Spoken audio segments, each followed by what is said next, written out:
They're in the gate.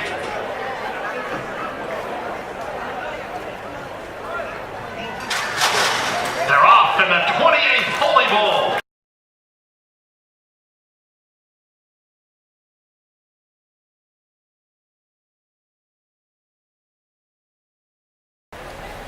It's a big weekend for the 3-year-olds who are considering the classics this spring, as we have not only the big races here, the Forward Gal and the Holy Bull, but we have similar prep races taking place at Santa Anita and in New York at Aqueduct.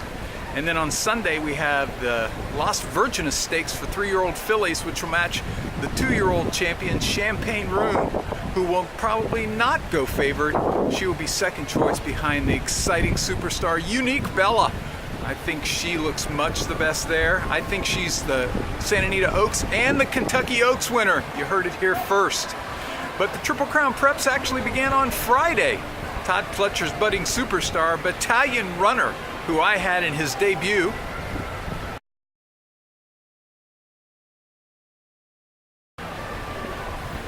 Pletcher was considering the colt for the Grade 2 Holy Bull today, but decided to take the more conservative route, entering him in an allowance race on Friday going 1 mile and a 16th. He was the favorite. He was my bet of the week. Pressed the pace to the far turn. Into the stretch they come. Beasley's back for more. Battalion Runner and Beasley are shoulder to shoulder with 1/8 of a mile to go. It's Beasley on the inside, Battalion Runner on the outside. Beasley's giving everything he has, but Battalion Runner has more. Battalion Runner. Battalion Runner has more. The bet of the day, and on to stakes action. Oh yeah, 100 to win. He'll come back in a stakes race, maybe the Fountain of Youth. I'm hoping it's the Tampa Bay Derby, where I will be in attendance. So now let's take a look at what happened here Saturday on Holy Bull Day, February the 4th.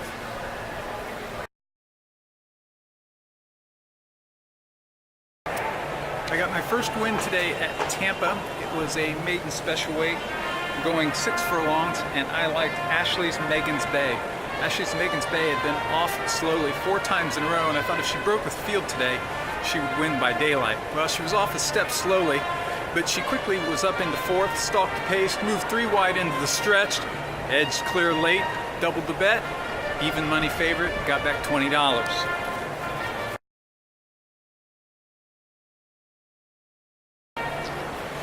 I got my second win in the 3rd at Aqueduct, a maiden special weight. This was going a 2-turn mile, and I thought that number 1 Full House looked much the best.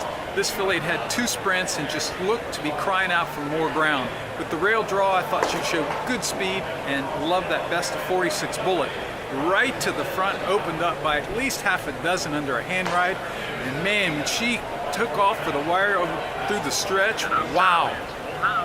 Full House rolls off the turn, clear by 8 lengths. Desirous moves into second. Total Control couldn't keep up. Oro Verde on the outside closing late, but they're at the 8th pole, and Full House has a 9, maybe a 10-length lead, racing for the finish. Desirous is full out and is a clear second. No doubt about the winner. It is Full House all the way up top. Wins by 10 in the end. Doubled the bet. That filly's impressive.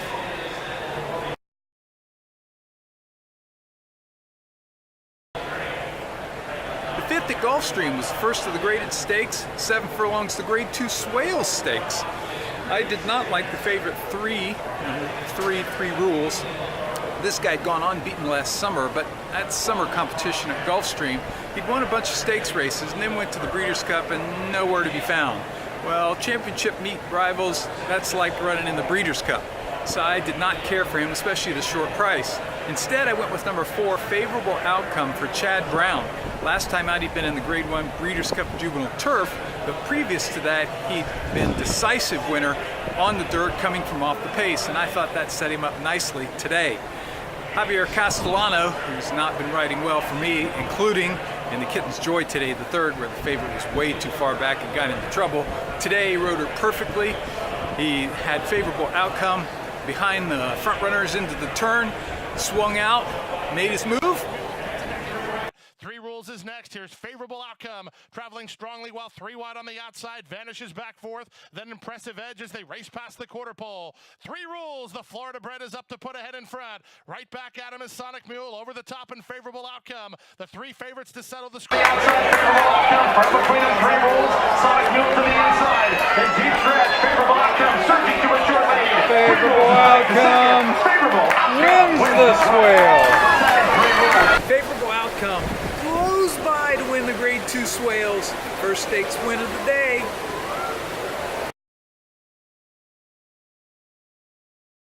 I picked up my next win at Santa Anita in a maiden special weight 3-year-olds. I like number 2, Reach the World for Bob Baffert and Mike Smith, the connections of Arrogate, who won the Pegasus World Cup last weekend. Last time out, she had to hold her ground on the rail, and she got in trouble down there. Today, she looked much the best, right to the front.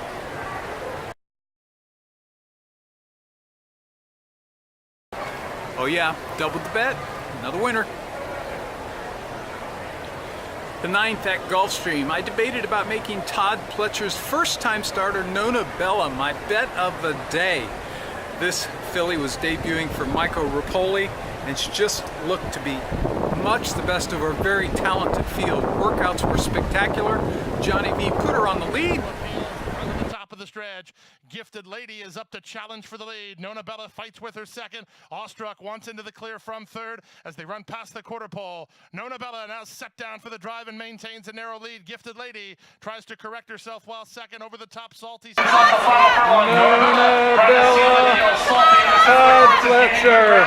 Awestruck between good. Salty surging. Nona Bella salty. It's Nona Bella. Todd Pletcher's Nona Bella. Wow, was she impressive. Wire to wire. 30 to win. 30.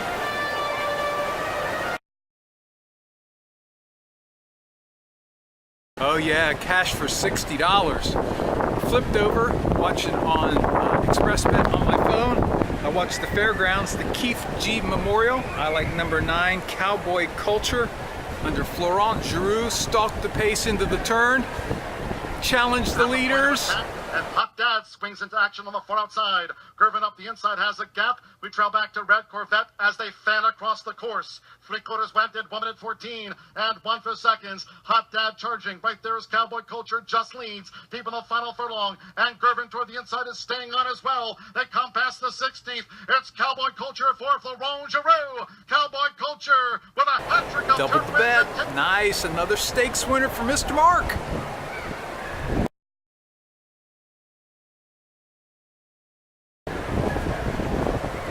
I flipped over after the fairgrounds race to Oaklawn, and there was the 9-year-old Domain's Rat posing in the winner's circle. Even money, get back another $10. The 8th at Aqueduct was the Grade 3 Withers on the Derby Trail. I like the Gotham winner El Arib, although some people were skeptical. Went off at 1 to 2. Stalked the pace to the far turn. Side third and now second, and El Arib is coming after True Timber. J-Boy Zek goes under the whip farther back, apart from the crowd, has lost ground toward the rail, top of the stretch. Here comes El Arib coming after True Timber and taking charge and taking off by the 8th pole. El Arib opens up by 2. True Timber fights on second. J-Boy Zeko on the outside is into third, apart from the crowd is 4th, down to the final 16th, and another impressive performance by El Arib. Under the wire to win the Withers by 4 in the end. Much the best. 20 to win.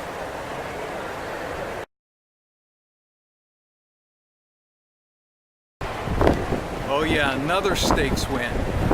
And finally at Santa Anita, the Grade 2 Palos Verdes going 6 furlongs. 2 races in a row, St. Joe Bay had been hounded through wicked fractions. I thought he'd be easy on the lead today, but no! Pressed through a 21-2 and 44-2. Well coming to the 3 path, he's going up very strongly. St. Joe Bay, Mo Candy challenging out widest of all, and between them is Ocho. The grey Mo Candy and St. Joe Bay pull away from Ocho. It's St. Joe Bay still with the lead. Mo Candy's trying, but he's wandering about a little. St. Joe Bay's got him, pulls away again. St. Joe Bay too good in the Palos Verdes. Beats Mo Candy the by Grade 2 2.5. Palos Verdes at Santa Anita. Number 3, St. Joe Bay. Duels through wicked 21-2, 44-2. Draws off. Double the bet. Oh yeah, another graded stakes winner.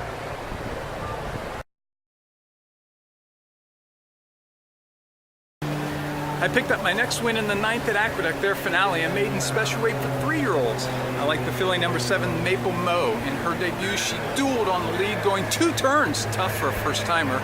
Today, the cutback is ideal. Press the lead into the stretch. Zealous Scholars digging down toward the rail. Maple Mo on the outside has collared and has put a nose in front. But Zealous Scholars battling on after a half and 46 flat. Nonetheless, at the 8th pole, Maple Mo has taken over the lead and is opening up to the final 16th. Zealous Scholar losing ground second as North End gets on track very late, but will not catch Maple Mo. Doubled the bet, got back $35 on my 10th win today.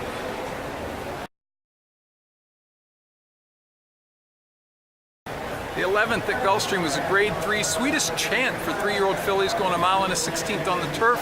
I like Chad Brown's Rimska. She was sent off at even money, but as they hit the far turn, she's way back. As they hit the top of the stretch, she's still well back. Joe Rosario asked her to run.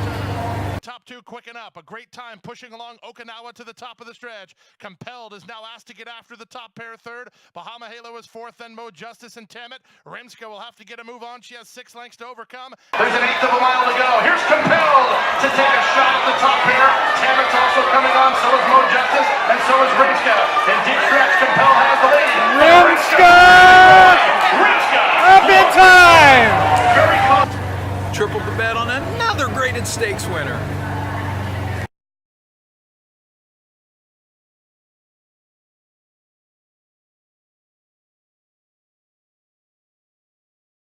The feature at Gulfstream, the 12th race, is the grade 2 Holy Bull.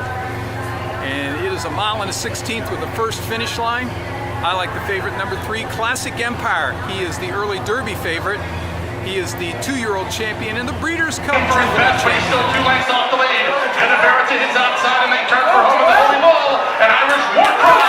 Step down for the drive by Joe Rosario maintains a 2-length lead. And he's strong up front. Cannavera can only watch and wonder from second. Then Classic Empire.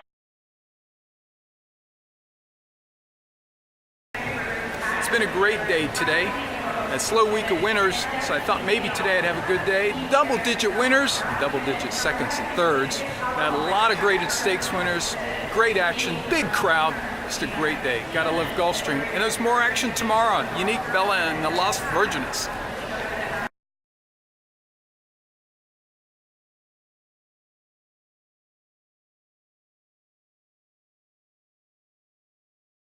And then on Sunday we have the Las Virgenes Stakes for 3-year-old fillies, which will match the 2-year-old champion Champagne Room, who will probably not go favored.